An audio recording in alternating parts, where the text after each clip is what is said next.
Welcome to another edition of Wildcat Country presented by Harrah's Auction Casino. Eric Cohen and Shane Dale, and this one is an emergency episode that is very sad. Arizona lost to Clemson. You know this if you're listening, and they're now out of the tournament in the Sweet 16. And I just wanted to do something quickly. Shane and I wanted to go on quickly and just kind of react to it. So Shane, I just want to say this right off the bat. You always said Arizona sports fans can't have nice things. And can't have too many nice things at once. Well, and you know what, Shane, I'm with you. I felt it tonight, and I got done with the game, and I'm like, you know what, Shane's right. I know we dog you. I know people give you crap for it. Hey, I'll tell you what. Each of Tommy Lloyd's first 3 seasons at Arizona, I picked them to go further in the tournament than they actually did. So next time you want to slam me as a pessimist, first for background, I am a fan of all the Phoenix area pro teams. Okay. That's where I get my cynicism from primarily. Arizona is just as kind of an add-on to that. Okay. But no, I don't know if I really believe that. It just seems to be the way things work out, just from my fandom in Phoenix and then with Arizona athletics. Well, first of all, you have 2 guesses. You don't need 2 guesses. What's in the ice shaker right now? I'm going to guess that it's probably not water nor coffee. It's watered down. I'll just put it that way. Okay, put that in the ice shaker. Yeah, it's good. Yeah. Good use of it. Keeps it cold. Keeps it cold. And I'll tell you what, this is the first time I've had a little something extra in the ice shaker since the 70-7.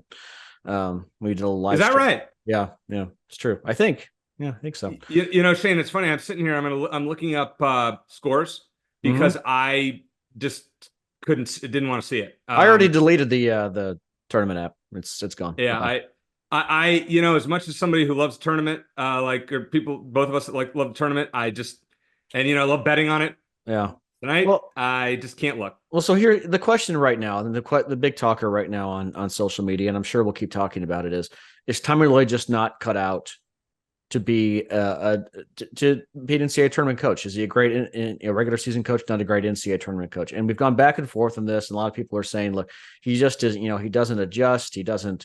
It was just too free flowing a game, letting guys chuck threes, whatever. And other people are saying it's the luck. Look, the NCAA basketball tournament, I've said this before, but I'll say it again. It is the single most unforgiving postseason format in all of sports. You have one bad game or one bad half and you're done. It erases a whole season of work. And I've had some people with very level-headed responses from some Arizona fans who I'm sure are still upset. I wanted to read one in particular. Said, people complaining about Tommy Lloyd, bowing out of the NCAA tournament in each of his first 3 years, even with teams that look like they could make deep runs. He said, and it's at left coast bias. Said, I'm old enough to remember when they said this about Lute Olson or about Roy Williams. Said, it's a one and done tournament. It's going to happen way more often than winning it will. Getting back year after year with a high seed is tough, and I'll take that guy that keeps giving me chances. And you know what? That's what Lute Olson did. I will say that he was not a great NCAA tournament coach either, which kind of sounds almost sacrilegious to say, but 4 Final Fours and one national championship with teams that constantly were a 1 seed or a 2 seed. You'd think just looking at that he would have gotten to more. So there is a bit of randomness to the tournament. I think there is maybe something to be said about, having a coach's attitude and the adjustments you have to make in the tournament. But I really think it's more about players this time of year. I don't want to have a knee-jerk reaction about it, but I did say, look, after Tommy Lloyd's first 2 years, I said, it's only 2 years. It's a small sample size. Let's not ask that question just yet. Now, after 3 straight years of coming up short and losing to a worse seed in the NCAA tournament, I think it's at least fair to have that discussion, and it's a discussion I am at least willing to have going forward. All right, I got a few things I want to talk about here. Yep. Number one, you kind of alluded to it, Shane. You can't trust Tommy Lloyd in March anymore. I will say this before and this is not a buy or sell. Sorry, Ice Shaker, for this one. I've already promoted. I promoted them. Yeah, go to iceshaker.com if you want to. You're feeling up. Need something to put your alcoholic beverage in, like Shane did. I use promo code Wildcat Country and get $5 off. And make sure to fill out the post-purchase survey. And hey, mention that you put your alcohol in there on behalf of Shane and I, and we'll be very grateful for you. All right. So here's my thing about Tommy Lloyd. You cannot trust him in March. We are going to have this discussion next year. And until he gets to the Final Four and the Elite Eight, you simply can't. Whatever the regular season looks like, you just he's proven it over 3 years that he's had the teams that are talented enough. He's been a top 2 seed every year, and he hasn't gotten it in the West and hasn't gotten it done. So no, you can't trust Tommy Lloyd, and it's hard to dispute that right now. Well, on the one hand, is it his fault that his players miss so many 3-pointers? Yeah, tell him to stop shooting threes. On the other hand, is maybe it's his fault that they shot so many. And that one 3-pointer that Caleb, like that little running three that, it's awful. I mean, look, you live with Caleb Love and you die with Caleb Love, and they die with him. But the most frustrating thing, Eric, is that they shot horribly in that game and they were still right there, which tells you that if they at least shot, say 40% from the field or made a few more free throws, because they missed them, especially in the first half, that they'd be talking about moving on. But with that said, and I texted you this before the game. I said, look at it this way. If they lose to Clemson, they were never going to get to the Final Four. They're never going to beat the next team. They're never going to beat North Carolina. They probably wouldn't have beaten Alabama in the rematch because Alabama was playing well. So that's where I'm at. I still need time to digest this. I feel like I don't have as much of a knee-jerk reaction to these things as I used to have, just because we've been through it so many times. And I'm getting older and hopefully a little more wiser and realizing there are more important things in life than this tournament. But it's rough. It's disappointing. It's like this chip on our shoulder that's been growing for over 2 decades now. Just get back to the damn Final Four. The women were able to do it a couple of years ago. Yeah, it'll happen eventually, but there have been some missed opportunities in the post Lute Olson era, and I not necessarily last year, because I think last year they should have lost to Princeton, but they were never a Final Four team. But I think this year and even 2 years ago, their opportunity was there and the opportunity was squandered. And that is really unfortunate. Number 2, Shane, a thought that I had, this is a fitting end for a talented but flawed team. Yeah, maybe. I will say, one, I think maybe valid criticism of Tommy Lloyd. I don't know about the NCAA tournament stuff. I'm still mulling that in my head, and I like to get some opinions of people we're going to have on the show, I'm sure, in the next few weeks. But I think it's valid to be concerned that his teams, the last 2 years anyway, kind of leveled off about halfway through. They didn't play as well the second half of the season as the first half. And maybe with this year's team, we talked about maybe they're getting bored here and there. But I think it was more than that. I think we've seen that, against Oregon and then Pac-12 tournament and then against Clemson, that they kind of peak early. Now, I guess the good news from that perspective is in the Big 12, maybe that's not going to be an issue in terms of maybe just getting complacent. You're not going to get complacent in the Big 12 because it's going to be one test after another. And I'm looking forward to that. And you don't have to worry about getting all those tough games in earlier in the season. But yeah, it is concerning to me that the team, each of the last 2 years, Tommy Lloyd's teams haven't played as well later in the year versus earlier in the year. It's accurate, because all the talk that we had for months about the non-conference schedule and how difficult it was, the whole point was to prepare you for March. Yep. And in March, you lost basically to USC at home. You lost to Oregon. I mean, these are inferior teams, and your team got beaten soundly by both. Then you you beat Long Beach State, who didn't belong in the tournament if not for a 3-day run, and you beat Dayton, who's not that great of a team, and then you played a Clemson team who really, I mean, Arizona is better than Clemson. Arizona wins that game 8 out of 10 times. Yep. Arizona out-rebounded them significantly. The turnovers, early were an issue, but they ended up only having 10 on the game. So you can't really blame that anymore. They had more free throws. They had 9 more free throws, but quite simply, they lost because they shot 37%. They lost because they didn't play great defense. They could not get stops. And I'll tell you what, the end of game execution, look at the foul. You're down 3. There's 15 seconds or whatever. Foul immediately. Why are we standing there? Like, what? This is, and that's one thing that I thought would be solved by having guys like Caleb Love and Keyshawn Johnson. They're just standing there. And seniors like Pella Larson. I mean, foul somebody. What are you doing? Yeah, that experience. I was thinking about the other day is that, we talk about how important experience is in the NCAA tournament. And I still think it is, despite the result. But we still have to remember, despite, having that experience in the tournament, these are still 22, 23-year-old kids at the oldest, okay? And they still have a lot of maturing to do. They haven't played a game in professional basketball. Some of the international guys have, but the other guys haven't. So there's that aspect of it. And I think that, we talked on our episode earlier this week. I think Tommy Lloyd is he's very good as far as making adjustments in terms of personnel late in games. But as far as schemes, drawing up plays late, that's one thing that was lacking all season, is coming up with solid plays, creative plays late in games when you needed them. And I think he was kind of hoping that, Caleb Love or another shooter would sort of bail Arizona out. And that's the kind of team, the kind of swagger they have. And maybe it's just the way it is. But that to me is a bigger concern. My bigger concern when it comes to Tommy Lloyd going forward. Yeah. There's just number 3. Stop hating on individual players and stop calling for Tommy to be fired. These are dumb. I'm sorry. It is inexcusable for people to say that Tommy should not be fired. No. How many better coaches are there in America? Tommy's done a great job at Arizona. He's recruited well, but the fact is they haven't won when it counted. But to say he should be fired now, be careful what you wish for. Yeah. Do you want teams that don't make the tournament? Do you want teams that aren't competitive in the regular season? This team gave us a hell of a ride.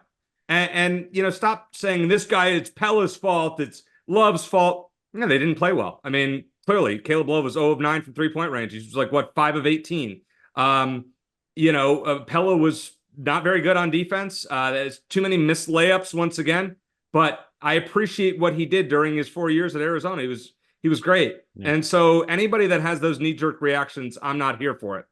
Yeah, and I think we're a little bit more jaded just because, Arizona hadn't been in the Final Four for a lot of years pre-Tommy Lloyd. I mean, it was still 2 full decades of no Final Fours even before he got here. Okay, so let's keep that in mind. I think we're sort of projecting some of that onto him. But I'm struggling to maintain my thought, or just kind of comprise my thoughts here, because we're still so soon removed from the game. But yeah, no, the idea that Tommy Lloyd should be, no, I think I'm hoping anyone who said that on social media or even thought it will come to their senses by tomorrow morning. I know it's frustrating, and I get it. And I do think it is valid to question whether he is going to be a good NCAA tournament coach. It's valid to question it. I don't know if I agree. I don't know. But I think it's valid to question it, because you've had a 1 seed and a pair of 2 seeds, and you keep bowing out of the tournament a lot earlier than you should. That's something that Sean Miller didn't do for a long time. Sean Miller, it was, I think, the first time that he lost to a worse seed in the NCAA tournament in his coaching career was against a 2 seed Wisconsin, that overtime game. That was the first time it happened. It wasn't the last, but it was the first time that it happened. And so he for a long time, very good at beating teams he was supposed to beat, and even teams he wasn't supposed to. And Tommy Lloyd hasn't done that. Now, we judged Lute Olson over the course of how long was he at Arizona? About 30 years. So you have a much bigger sample size, 10 times the sample size of what you have with Tommy Lloyd so far. And like we talked about, Arizona, I think, is still the only program ever to lose to a 14 seed and a 15 seed in back-to-back tournaments. That was under Lute Olson. So, yeah, and like the gentleman whose tweet I read earlier, it's like I agree with it. I would rather have a guy who gets the 1 seed or 2 seed almost every year and gives us that chance. And eventually they will break through. Eventually, as jaded as I am, I know it will happen eventually again.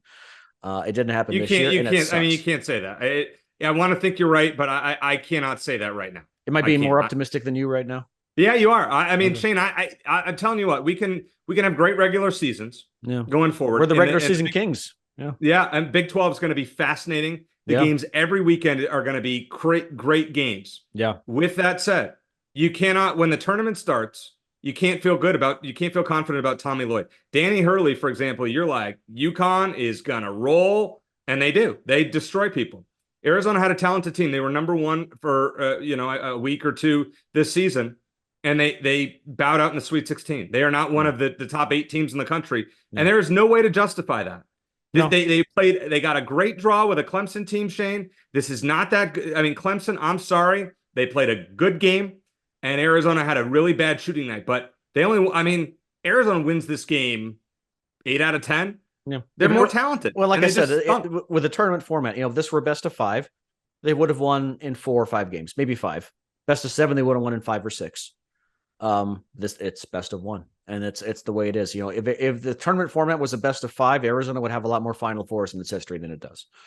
So yeah, I agree. This was an opportunity that they had to take advantage of, and they simply didn't. I mean, I even with the structure, the brutal format of the NCAA tournament, the stars were aligned for Arizona with a combination of talent and experience and location. There were no excuses to lose this None. game, as well as Clemson's played. And it, even with those, what I mentioned as far as the brutal, unforgiving nature of the tournament, this was a game that they needed to win. If they got to North Carolina, say they played North Carolina next, I don't know what the score is. If they got to North Carolina next and they happen to lose a close competitive game to them, so be it. North Carolina is a very good team, and maybe even Alabama. I don't know. North Carolina, I could definitely see, but they didn't even get that far, and that is to me is unacceptable. Now, does it mean you fire Tommy Lloyd? Of course not. It's just plain unacceptable. It is what it is. And this team, with the experience and talent they had, should have done better. Yeah, I mean, I mean, you can't, you cannot, there's nothing you can justify. But No. also, as I said, you can't also go out there. People can't say, fire Tommy Lloyd. Be careful what you wish for. All right. No. What do you want to see changed, Shane? Like I mean, Jaden Bradley was great. Let's give him credit. He was phenomenal. I Yes, think Jaden Bradley should be excited for him. Well, he will be next year. Yeah. But what do you want to see change? Does Tommy need different people on the bench? I mean, there's some rumors about Steve Robinson wanting to go back east. His wife wants to go back east. Tommy's mentor, Dan Monson, who Arizona beat in the first round, is now available. Is he a guy you bring on the bench? Who's a veteran tournament coach who can maybe help? I mean, you've got this talented freshmen that are coming in. Yeah. What do you think just off the bat? What needs to be changed? It's tough because I like his model of bringing in a combination of young guys and some guys who have experience playing overseas, and the transfers. That what he did in the transfer portal. Now, I will say that they were fortunate to land Caleb Love because he got whatever happened with Michigan happened, and they were lucky to get him in that regard. But I think getting the transfers that he has, the guys who have experience, Keyshawn Johnson was a fantastic addition, in particular. I wouldn't change that model in terms of recruiting. Like we mentioned on the show earlier this week, his recruiting class for next year looks a lot more like Sean Miller's recruiting classes. Yeah. But I'm hoping that he, depending on the roster spots, he'll bring on at least a couple of experienced guys who will be able to so they don't have to rely on the freshmen, because we've seen that model at Kentucky and it doesn't work in the postseason. So I wouldn't change that, but I guess my bigger concern is just late game play calling. It just wasn't. That was one thing that wasn't there all season. Is and I understand that Caleb Love is that alpha that we talked about that you want, but you live and die with him. But just the lack of creativity and intelligence that we've seen late in games. I don't know how much that falls on Tommy, but that is my biggest concern going forward. As far as the makeup of the rosters, I don't know what more you could have asked for this year. Yeah, with the combination of talent and experience, the transfers and the freshmen and the international guys, I don't know what else you could have asked for. They just came up short. I'd say that the future is bright, but is it? I mean, I know always seems to be. It seems to be. I like the freshmen that are coming in. Obviously, Carter Bryant's going to be a big one. The kid they just got the other day. A few other names kind of alluding. They got the number 4 recruiting class in the country. I think. Yeah. I very random. Number 3 is Rutgers. Go figure. Yeah, that's very random. They must have gotten a 5. Rutgers must have gotten a 5-star. But great recruiting. Tommy's got to go out and get some experienced guys again. I mean, you got to go get the Love edition, and Keyshawn made a lot of sense. You got to go get somebody like that. I mean, you're losing Pella, Ballo, and Love, and Keyshawn. I mean, that's massive. A lot. And I wonder what happens to Kylan Boswell. Yeah. He once again was not good, and he regressed big time. And he's kind of been drawing the ire of many Arizona fans for the majority of the season. Does he just say, all right, I'm out of here, I need a fresh start? It wouldn't shock me. I haven't read about that anywhere, and I hope he sticks around. But I think I would bring him off the bench and I would start, Bradley. There's always phenomenal. Yeah, well, there's the NIL element. I'm sure. I know Boswell has some NIL deals, so maybe that keeps him at Arizona if nothing else. And then I know he ain't going to the NBA, but I just remember earlier this season that there was a projection that had him as a first-round pick. I can't imagine that being the case now. So I imagine he'll come back for at least one more season. But yeah, it'll be interesting to watch to see what he decides to do. I imagine if he wants to play college ball again next year, that he'll be back. But you look at him and Jaden Bradley. You got Krivas. Hopefully, we'll take a step forward. Be interesting to see what happens with the Henry Vasar because he I think he's probably gone. Maybe. I think Dylan Anderson will be there next year. He'll be a nice piece off the bench, assuming he sticks around. He redshirted this year. I'd like to see him get some minutes, as a banger down low. But I would see Mo Krivas very well could be a starter. I don't think he played bad in limited time. I mean, Balo's free throws. That's something I'm not going to miss. I mean, he was great when he was down low, but this team over the last 3 games missed so many layups, which is ridiculous. And then Balo, 1 of 7 at the free throw line. He was started 0 for 6, and it was painful to watch. I mean, it was just hack a Balo. It should have been. Yeah. I mean, Arizona, dug themselves a hole, and they climbed out of it, but then they put themselves right back in. They'd make a field goal in, I don't know, but half the second half. I mean, they went at one point. They scored like 14 straight points at the free throw line. Yeah. So as far as I'm concerned, I just think that we have a right to be disappointed. There is no other way to say it. Like, yeah, we can be upset. Go ahead. No, go ahead. I wanted to get this podcast out so we didn't have to wait until next week to kind of air it out. I know that a lot of you were thinking the same thing. I guess what I want to say is don't hate on the players. Don't call for Tommy Lloyd to be fired. You're entitled to be disappointed. We all are. You're entitled to feel like, is this ever going to happen? This was our year. I mean, it was all set up. Yep. The Final Four was in Arizona. Now, one thing that you texted me, and I said to friends as well, Shane, we just saved ourselves a lot of money because we don't have to go to the Final Four now. But damn, I mean, I would have rather spent that money. I'm just trying to look at a positive, This was it. This was all set up. It's like the Rose Bowl being played in Arizona's backyard, and they didn't get it done. And they had the team to get it done, and they had the draw to get it done, and they didn't do it. Yep. And you know what, Eric, we're probably going to be right back here next year. With I know that the Arizona loses a lot of guys, but they're going to reload that freshman class. Jaden Bradley, KJ Lewis, Mo Krivas, maybe Kylan Boswell. I'm sure Tommy will add a couple of talented, experienced transfers as well. They're probably going to be a good team again next year. They're going to be battle tested. Their non-conference and the Big 12 play. They're probably going to be back in as a, I don't know. I'm not going to predict it yet, but they're probably going to be a competitive team that's going to get a lot of attention going to the NCAA tournament again. But yeah, you're right in terms of, and one thing we didn't mention too is the health. This team was healthy.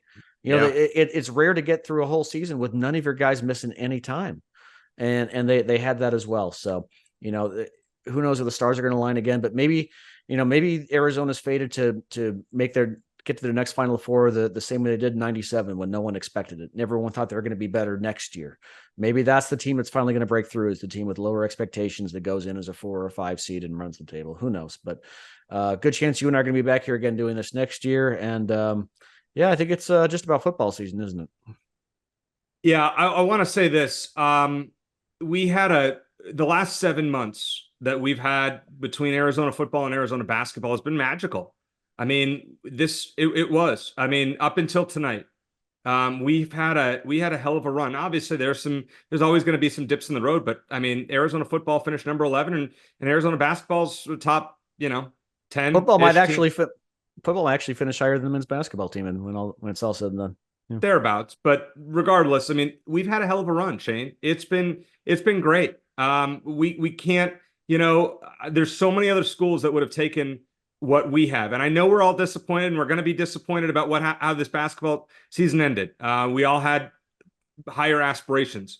But let's just for a second, before we go, just kind of think about how much fun has this been. Now, and I hope you out there listening, you stick with us. We've got, we'll talk spring football. We'll talk all the moves that the basketball team is going to make. We'll be here every week during the, ideally during the summer to, preview and talk about whatever. We'll do a show every week. We'll find guests. We'll preview and figure out solutions and kind of be in it together. But what a run it's been. What a sad ending tonight. But I'm grateful to this athletic department and these programs. And not saying that softball is done yet. I mean, they've got to run maybe in them, and baseball probably not this year. But no, we've been pretty darn lucky with our 2 biggest sports. No, overall, yes, absolutely. But again, I I go back and I know, look, I don't know if I really believe it or not, but just the idea that, can we really have as many nice things at the same time? It just sticks in the back of my head. No, I don't think Arizona losing to Clemson had anything to do with what the football team did, but it just seems that way, that things could only be so good. The football team wins 10 games and then our head coach leaves. The basketball team makes a great run to the NCAA tournament, and then they bow out in the Sweet 16. So, but I agree with you. It's been fun to talk about. I'm glad you and I have a platform to do it. We have a lot of great guests who provide a lot of fantastic insight. And we appreciate everyone who's joined us to celebrate the wins and commiserate on nights like this. And we'll keep doing it every week, like you said. Really grateful for our sponsors, Ice Shaker, who we mentioned earlier, and Harrah's Auction Casino. And hey, Wildcat fans, do you want to win a brand new car? It's time for your chance to drive one away. Harrah's Auction Casino is celebrating its 30th anniversary with the Win Your Wheels giveaway. This is your chance every month to win a new car. Just play your favorite slots at Harrah's Auction using your Caesars Rewards card on the last Saturday of each month to win your wheels. The more you play, the more entries you will receive. Harrah's Auction Casino, play for all. We very much appreciate having them on board, and a lot of exciting things coming up as we go along. But Shane, thanks for doing this kind of on short notice. Just kind of get our thoughts out there, and nights like these, it's good to be therapeutic in a way. And I hope you guys out there listening, hopefully you can relate. I think we all can kind of commiserate together. So for Shane Dale, I'm Eric Cohen. Thanks for listening. And as always, bear down.